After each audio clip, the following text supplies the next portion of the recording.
Split the vote.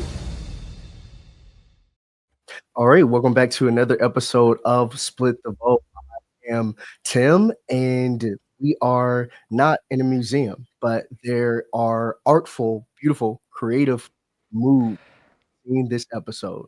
As always, I'm joined by my co-host Rob, who's not from New York, or actually he is from New York, but he's here on the podcast with us. Rob, how's it going?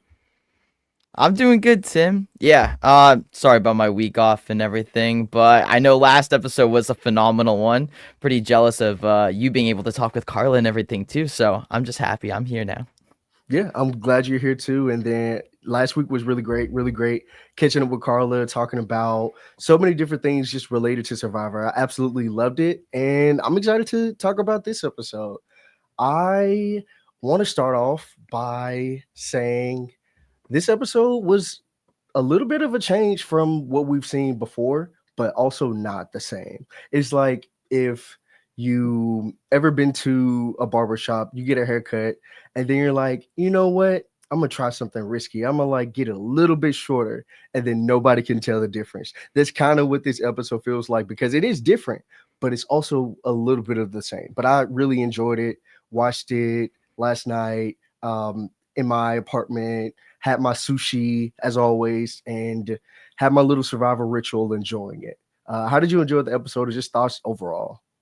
Yeah, so my brother just graduated from the university or Syracuse University, so he was back home. So it was pretty cool just being able to watch the episode with the family together. But yeah, coming into the episode, one of the things I was really watching out for was like maybe what's been dubbed Survivor Chicken. Basically, who's going to make the first big move and really shift the direction of the Endgame.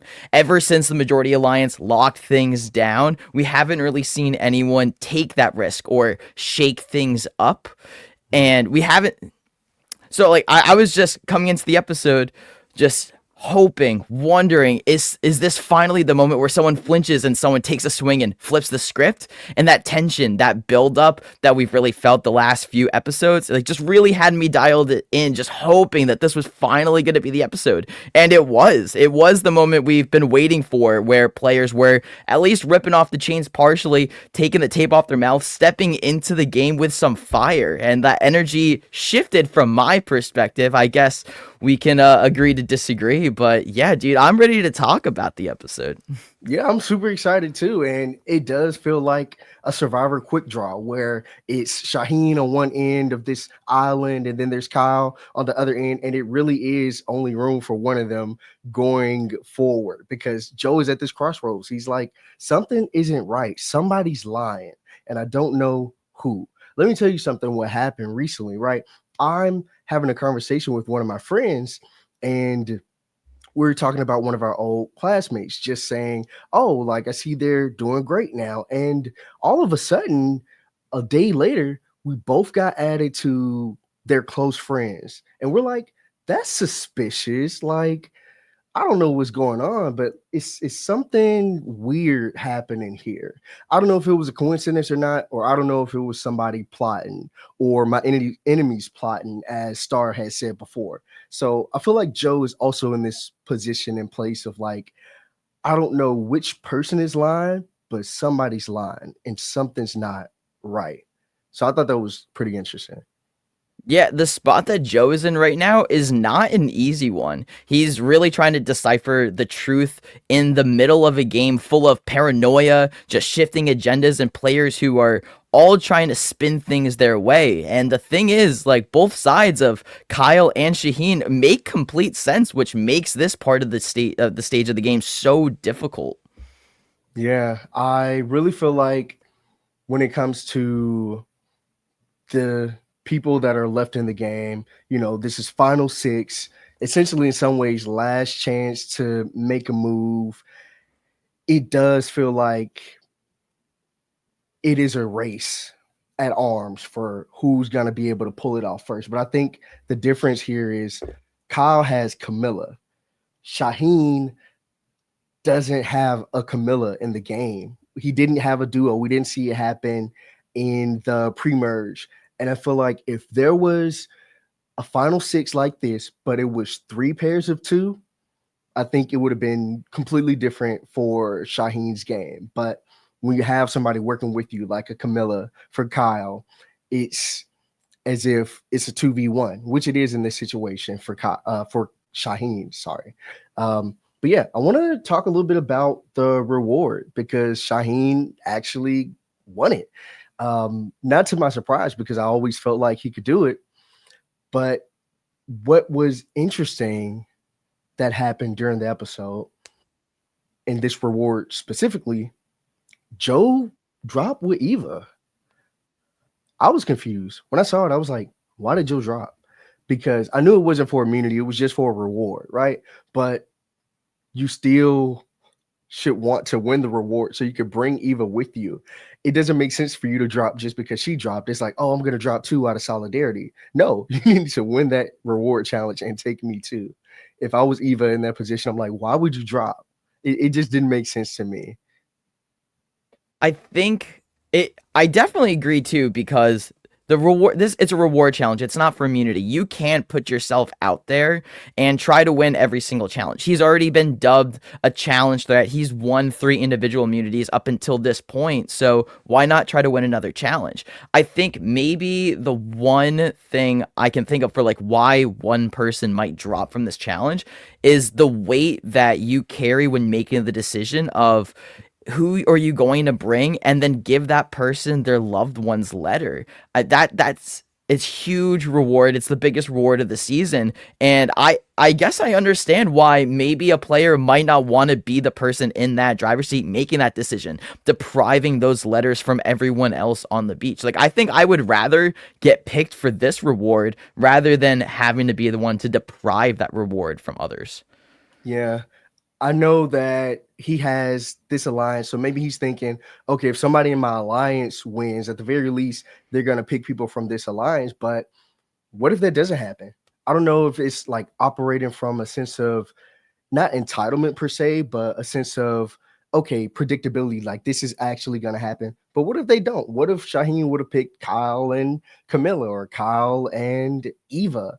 And it's like I don't get to hear from my family. And because the game happens over the course of 26 days, not even counting the days that happen when you have to go to the island itself and quarantine for a little bit and all the pregame time as well, you haven't heard from these people. Like you haven't heard from your loved ones. And as someone who's a little bit far away from my folks now, but still am able to call them, FaceTime them, I would want to get those letters. I would want to guarantee that I absolutely, without a doubt, get my letter, and I might just rub people the wrong way when I have to choose between who else gets their letter. So you mentioned Joe dropping right after Eva dropped from the challenge. Did you make of anything from that moment? Because it was hard for me to decipher like why he made that choice. Yeah, I don't think it was anything strategic. I just think again it was an act of solidarity. Joe and Eva are super close, and that's no secret on the island for anybody. It's no secret for viewers from what we're being shown. So it just seemed like another moment of those two being entangled together in some ways in Survivor 48. And like you said, you mentioned that Shaheen won, right? So, and he ends up picking Joe and Kyle for the reward. So, what did you make of that decision to bring along those two people? Yeah, I definitely think it was more so like a sentimental, like heartfelt, just human decision for him to make. Somebody who has kids. I don't think anyone else from the players that's left have kids. And then Kyle just happened to be getting married soon. So that's someone else who is especially someone who might be more likely on the surface to want their letter more than not want it more than other people, but it gives you more of an incentive to give them their letter than say someone who might just hear from their parents or someone who might just hear from maybe friends or cousin or anything like that. But I definitely wish and I miss the family visits themselves. Hmm. I always cry at the family visits. And even though family letters, they've gotten me to in the new era, some of the family letters and moments there have really gotten to me. But I feel like it's nothing like hearing Jeff say, you're missing family. Rob, you're missing your brother CJ. CJ, come on in. And it's just like, it's like that's such a beautiful and powerful moment for me to see family members reconnect on the island. And that is something I miss. And I'm hoping there's a possibility it comes back some way in the future, even if it's like a FaceTime. I hope they bring it back for season 50. I think the last time what we saw the loved ones visit was 40, which was a returning season of All Winners. So like, why can't we see the loved ones come back for one of the biggest seasons of Survivors, like season 50? Right? Come on, Jeff. Like, bring back the loved ones. Yeah, and I think about, because I'm rewatching some of the older seasons, right? Sometimes it was like the recorded video message that players get to see back when like the internet was just starting up. I would love to see something beyond the handwritten letters, because the handwritten letters are amazing too. But I want to add to it. Let's bring a little technology into it too. Let's like really hit the fields. Like if we're in the fields, let's go even deeper into the fields. But yeah, he picks Joe and he picks Kyle, and they have a pretty good time. And I'm happy that they got their litters. And it was really beautiful to hear Shaheen talk about like his mom as well. So Yeah, definitely agree. Like, I didn't think there were any real surprises with the decision that Shaheen made. I think it made a lot of sense strategically. Like with Joe, we've seen how deeply connected he is to his family, like you mentioned, and this reward gave us even more insight into that, especially with him opening up about his sister who passed away. mhm. And getting those letters from home clearly meant a lot to him. And from a game perspective, it only strengthens that bond between Joe and Shaheen. But there is that added risk that Shaheen just gave Joe some fuel heading into the next immunity challenge after feeding him. But the payoff in loyalty and that connectedness was really what Shaheen was probably considering from in that moment. And as for Kyle, I think it was a pretty smart decision for Shaheen to bring him tune, especially if Shaheen viewed Kyle as that key swing vote, that golden piece that he really needed to finally flip the game in Shaheen's direction. Then fluffing him up a bit with that food and comfort is definitely like a calculated and necessary move. And I think it gave him the time and the space to really consider that. Now, did it come to fruition, everything? Like, I don't know about that, but it definitely was the right idea for Shaheen.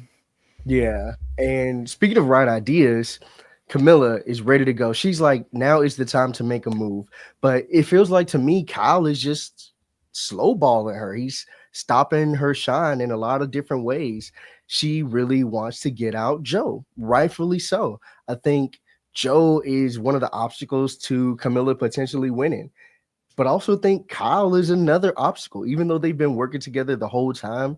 I really feel like Kyle is somewhat of a barrier for her ability to make the moves against Joe and Eva that she really wants to in this moment. So for example, right, if Kamilla this episode, when Joe won immunity, which we'll get to also, if she's like, okay, Shaheen, okay, Mitch, us three, we're gonna vote for Joe and Eva, and Kyle will just have to flip to go to rocks or flip to avoid going for rocks. Mitch and Shaheen, they might not have stuck to it entirely, but at least it's a effort that's being shown to the jury that, hey, I tried, or hey, we tried, but Kyle is in the way. Kyle is also working with them really closely. And I think a move like that, even if it ultimately fails at the end, would go a longer way for the jury. I definitely see what you're saying, where it's like Kyle is in the way of Kamilla just being able to make it to the end and to have those moves like what you're referencing. But I think Kamilla can like Kyle Kyle has to be a part of that for Kamilla. Without Kyle, Kamilla really can't do anything in this game.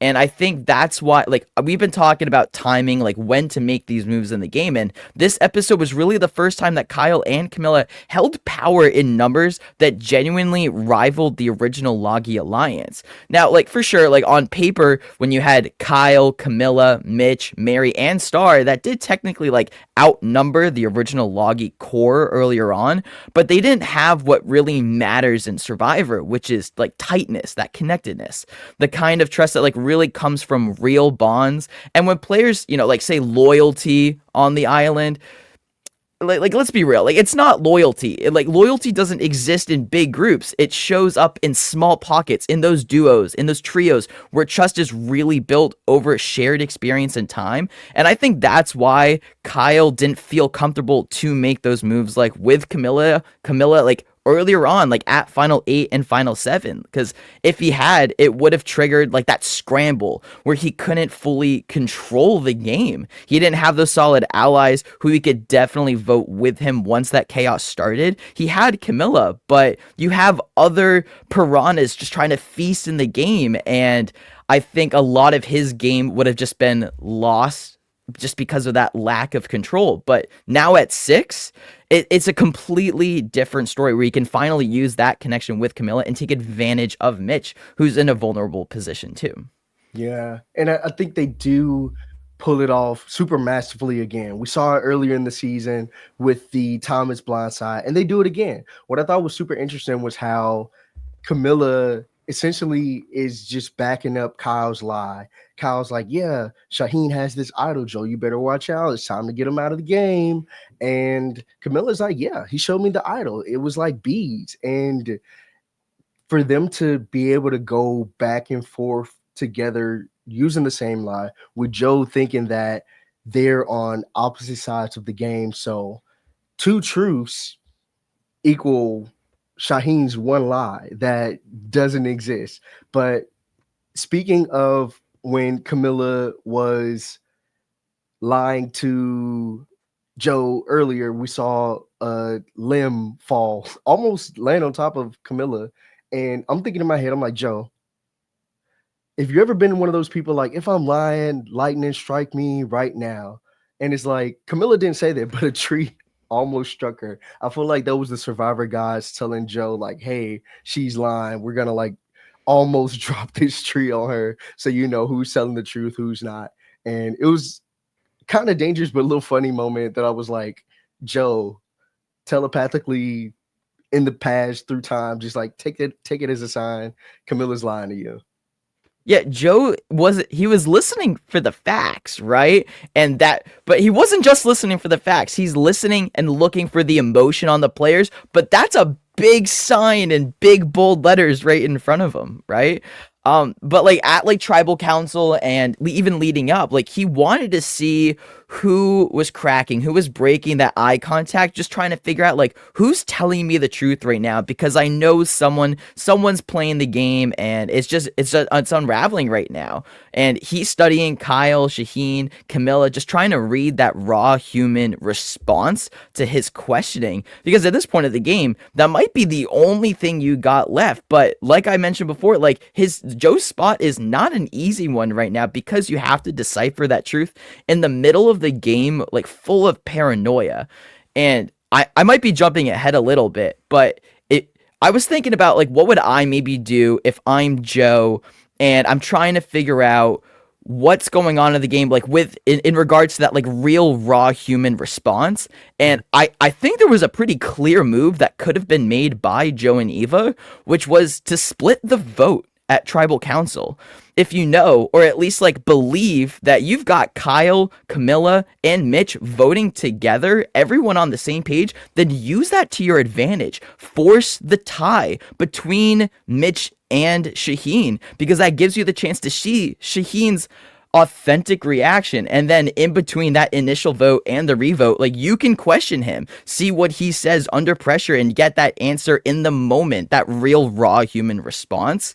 And I think, because leading up to tribal council, everyone is playing their Survivor poker game, and you don't know the cards that everyone's holding. But when everyone sees their name written on that parchment and you're in a tie, like the truth is being spilled, and Shaheen's whole game is coming out then. So if you really want to know his answers, Kyle's answers, how people are going to respond, I think that was a big missed opportunity to really understand the truth about what was going on during the vote. Yeah, and Kamilla said it herself earlier in the episode. She's like, they're just sitting there. They're not doing nothing. And earlier in the episode, Shaheen is like, yeah, I could beat Joe easily. It's Kyle that I think is my biggest competition at this point. So it's a little inverse of what we're being shown as viewers. What we're seeing is like we're being led to believe that Joe is like the top dog. Joe and Eva are like this power duo that needs to be stopped immediately because they do hold a lot of power. They hold advantages, but from the player standpoint, it seems like they're not worried. I wonder if it's because they don't see them as jury threats. I wonder if they think that their gameplay just hasn't been super stellar, super flashy with big moves. And it really makes me wonder what they're thinking in these moments, especially because if we look at the history of the new era juries, they want those big moves. They want those blind sides. They want something so flashy and different. And, on your survivor resume, not to bring that back because I actually don't like that term, but it seems like people thought this jury would have been different. But I don't think they're going to be different from the juries that we've seen before in the new era. I don't think they're going to care about loyalty because the people that are on the jury happen to be the people that were victims of that loyalty. Like David was literally blindsided. Shaheen in this moment is literally blindsided. So I don't think loyalty is going to be, or loyalty to the strong alliance is going to be the winning factor for them if Shaheen, even him, is thinking like Joe and Eva again aren't threats.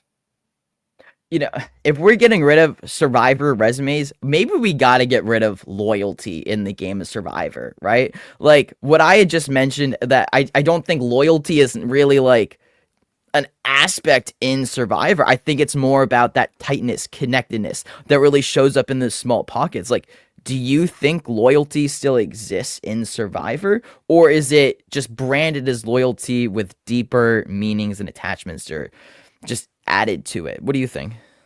I don't think it's loyalty in Survivor. I think it's trust. And I think those are different. Loyalty to me seems devout. It seems like you are my ride or die. No matter what happens, I'm never ever flipping on you. I will always vote for you in the end. Versus something like trust is like, I'm with you. We are on the same page. I trust you to tell me the truth. I trust you to work together with me on this project, on this move, on whatever the case may be. And this could be just like a hotel where it's like you can get a hotel for a day and you can check out, or you can go to this trust hotel. You can stay there for a whole like month, make it an Airbnb if you want to. And I think that's what we're going into in Survivor. And I think that's what a jury will ultimately care about is that trust. Was the trust broken? Was the trust leveraged? You can't really say, oh, yeah, I leveraged loyalty. It doesn't ring the same as I leveraged trust. So I think it's all about framing. And I think because of that, in Survivor, what I'm seeing as viewers, like trust is more important than loyalty. And I think loyalty is something that could be negative for your game. Yeah, it just has that negative connotation for sure. I really do like that Trust Hotel. I think it's so accurate though, because you can, it really, and I think I really connect with the Trust Hotel because it's all about, yes, you can believe the words that another player is like approaching you with, just telling you like, hey, I'm gonna vote with you and everything like that, but you're only gonna believe that person if you think their position in the game makes sense with like those decisions that you're making and the words that you're saying to them. So I think you have to trust the position of the other player in front of you, and that allows players to kind of come in and out of that hotel door. Yeah. When you even think about how loyalty can be seen as you're just somebody's lapdog, you're just playing the game, or you're not even playing the game. I think, for instance, of Sue from last season, who was super loyal, which was the game that she played that got her to the very end. But it also was the game that didn't get the chance to give her any votes. it seems like loyalty might be a factor that gets other people on this season as finalists 0 votes potentially. Because again, you're loyal, but it's like, it's not, to quote Mary, outwit, outplay, out loyal. It's outwit, outplay, outlast. You have to play, you have to outwit. And Kyle and Kamilla are doing the outwitting. Joe and Eva, to me, are doing the outloyaling, which is not on that little criteria. You can see it behind me. I think yeah, okay. So this is like a little this is something I've been thinking about for like just reflecting on for a while now, just cuz you bring up like Joe and Eva and Kyle and Camilla like really playing like their game, right? But I've been thinking about how each player has approached like the strategy side of the game just based on the position that they're in, and for a while, and fans myself included, right? We're saying like this season is boring. Like I want the game to shake up and I want the chaos, and like don't get me wrong, like I still love the unpredictability, the constant shifting that makes Survivor what it is.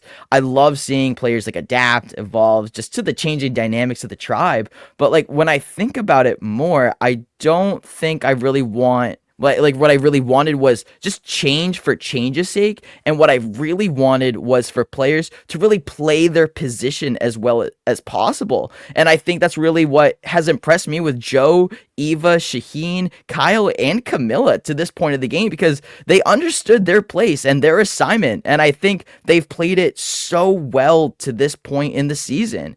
And the players that have frustrated me is the ones who are on the bottom just not really responding with the same amount of urgency, like Mitch, Star, Mary to a certain point of the game.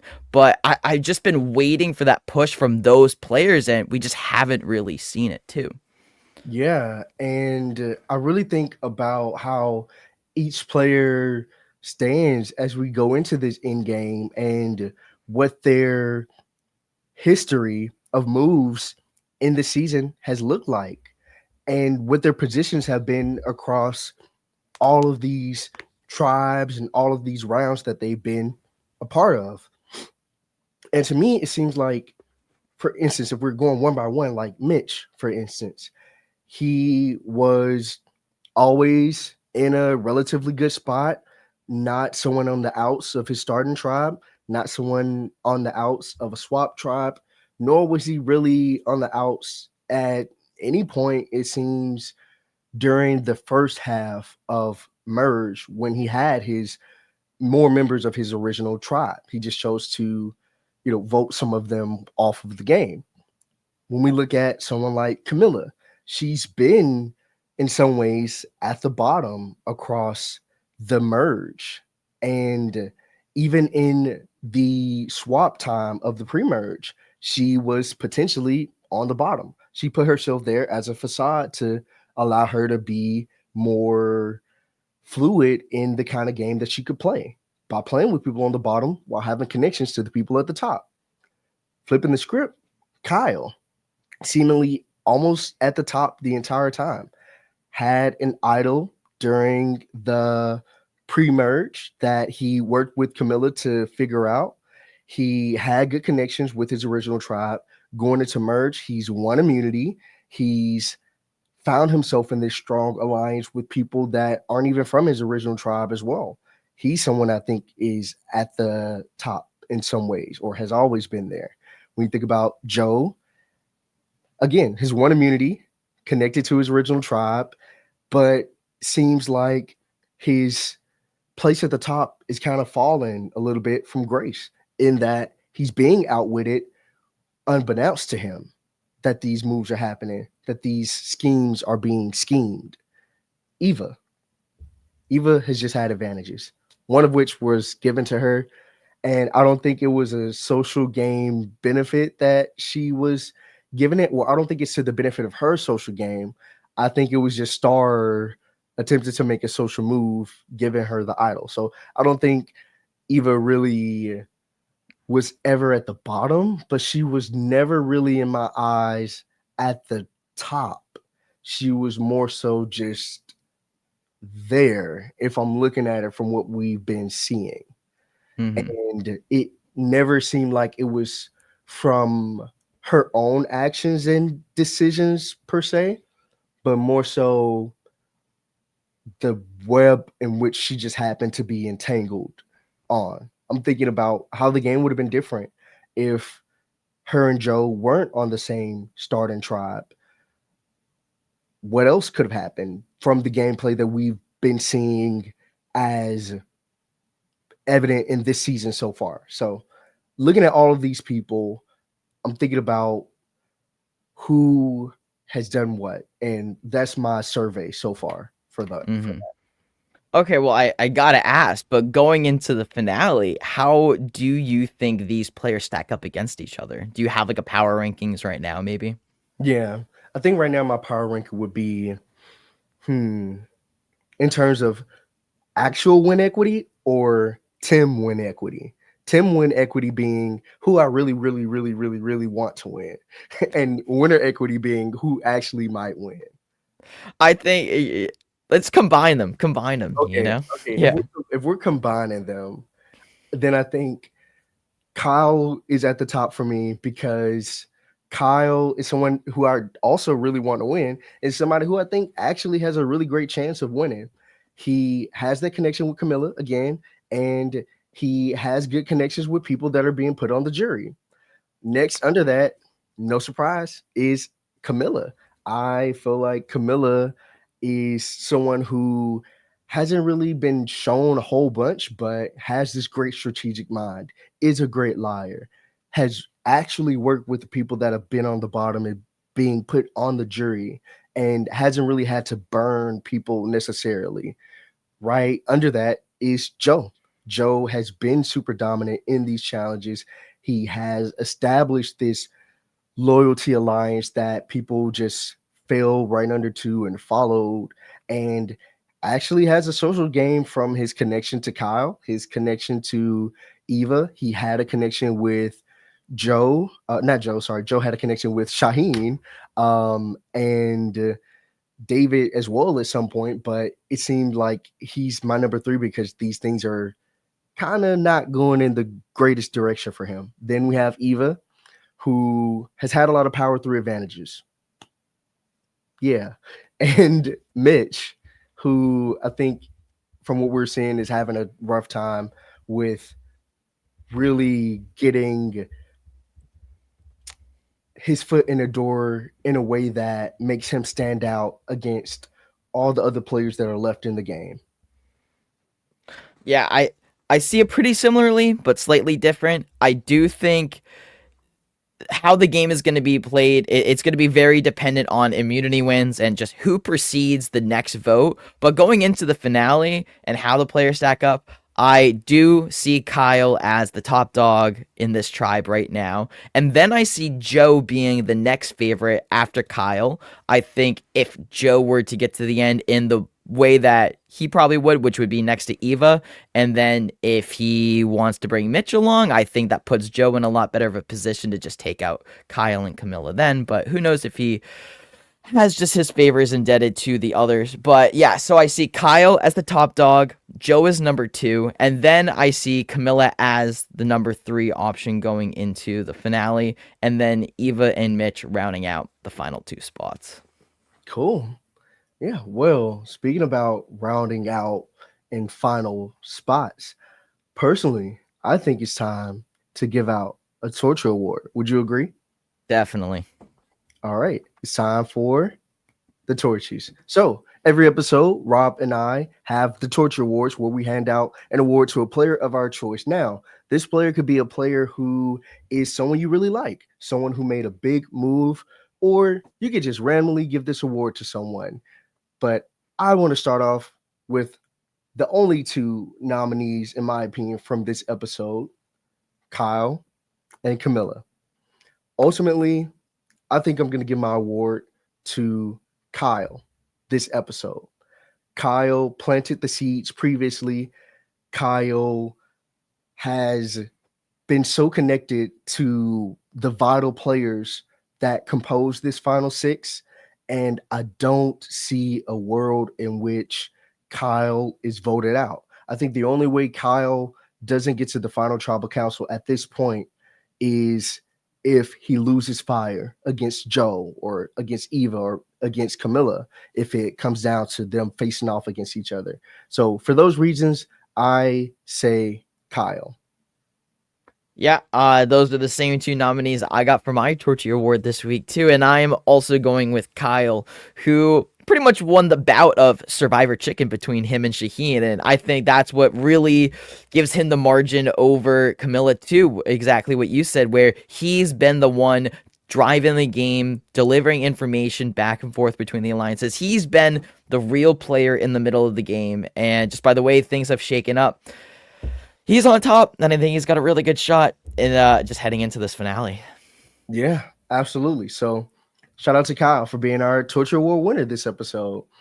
But Rob, I do want to talk a little bit about Shaheen's game. I think Shaheen played a really great game. So I, being a nerd, made this chart of like Survivor 48 players with Pokemon types. And in that post on my Instagram, I put Shaheen as a dark fighting type. Now, for folks who don't know about Pokemon or thinking, Tim, you are being extremely nerdy right now, which you are right, I'll explain a little bit. So I say this because I always viewed Shaheen as capable of both being mischievous, as someone who could scheme, as someone who could lie, someone who could blindside. I mean, according to Kyle, he did the worst thing ever. He checked Kyle's bag. So that's the dark. But then you also have the fighting, where he's been loyal to this alliance, where he's had conversations with people and been straight up with them, where he's really been putting his mind and mouth with his pen and voting out the people that are opposed to the people that he wants to protect. He picked Joe to go on this reward when Joe has been an immunity beast so far this season. So he's, not to quote Hannah Montana, he's like the best of both worlds. And at this point of the game, it's just Kyle and Kamilla got the best of him. But I do think he captured so many different aspects of the game of Survivor and just had so much range in the kind of gameplay that he could have potentially put down for Survivor 48. I think he was maybe the best for confessionalist too of this season. I really enjoyed having Shaheen. I mean, he was my winner pick. Like I believed in this guy, but I've never had, I think, a winner pick actually do. Oh no, he was my winner pick. We talked about this The before. one you Yes. stole from me in the draft, right? That's why I was side eyeing you. You picked him before me, Oh but yeah, okay, yeah. Yeah. But you also took him from me in our podcast draft too, right? Yeah. yeah. So we both got our share of Shaheen and everything like that. But but yeah, no. I he played the game so well. I'm happy with how he played his position. The one thing I've been thinking about is really like, was Shaheen wrong to talk to Kyle about going for Joe and Eva on the reward? And Mm. in short, I don't think he was wrong. But if you're Shaheen and you're going to open up that can of worms and talk about voting out your allies, you gotta shove, like you gotta like start playing that card and just push all your chips into the basket. And I think that's where he kind of slipped up, where he tested the waters with Kyle floating out Eva, but then backed off. And that hesitation, like that killed his momentum in the game if he wasn't willing to commit when that opportunity is there. And windows close fast in this game and other players strike. And like you said, Kamilla and Kyle just got the best of him at the end of the game. Yeah. But it's still great to have him. Yeah, I think he really was just at an impasse in this final six round because the only way he gets past it, in my opinion, is if he wins immunity because he would need at least four just to make it, right? And that's him, that's Mitch. He can't go to Kamilla because Camilla's going to tell Kyle. He can't go to Kyle because Kyle is going to tell Kamilla and also maybe Joe and flip it on you. He can't go to Eva because Eva's always going to be with Joe. He can't go to Joe and say, let's vote out Eva because, again, they're linked together. So this little map and scheme of connections just turned into a spider web that entangled Shaheen into this final six spot. Not easily because he did try to play but ultimately you did get him. Again, just shout out to Shaheen. But I have to give a shout out to our question that we got in this week's Mail Vote. Roll the clip.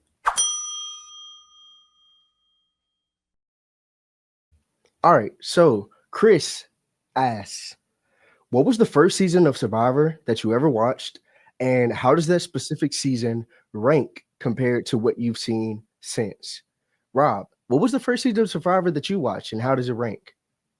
All right, so the first season that I ever watched was Heroes versus Villains, which was one of the best seasons. Tough timing because I had no idea the concept of Survivor, anything that was really happening. So, I mean, that's the best season of all time in my book. So that you can't top Heroes versus Villains, but my appreciation for that season, I feel like it could have been more if someone just introduced me to other seasons before watching that one. But no season's ever gonna top Heroes versus Villains for me. Yeah, I remember watching Blood versus Water as my first season. Blood versus Water 1 with Brad and Monica and the other players that composed that season. I was 13, had never seen a whole season of Survivor before. I just remember seeing clips and little snippets from walking by in the living room. I would say Blood versus Water for me is kind of in the middle somewhere. It's not at the tippy top of my rankings because amongst that is like David versus Goliath for me, but it's somewhere in the middle. It's a little bit murky for me. So I would put it maybe in like my top 25 seasons that I've seen. But thanks again for the question. Yeah, I think I might go top 10 maybe for Blood versus Water. I'd really have to figure out every single season and rank them, but I could see a top 10, top 15 finisher for them. Yeah, not bad seasons at all. Not bad. Mm-mm. Well, Rob, this has been a really great episode. This is Split the Vote, a Purple Pants powered podcast by the Purple Pants podcast itself. I have really enjoyed our conversation. I want to give a shout out to our listeners and say that it's been Tim and it's been Rob and it's been Split the vote. Peace. It's the Purple Pants Podcast. You better listen in public, might make your stomach hurt. Ooh. It's the Purple Pants Podcast. You're trying to unwind, you better get that box wine. It's the Purple Pants Podcast. You're trying to get your snack, you better hurry right back though. It's the Purple Pants. It's the Purple Pants.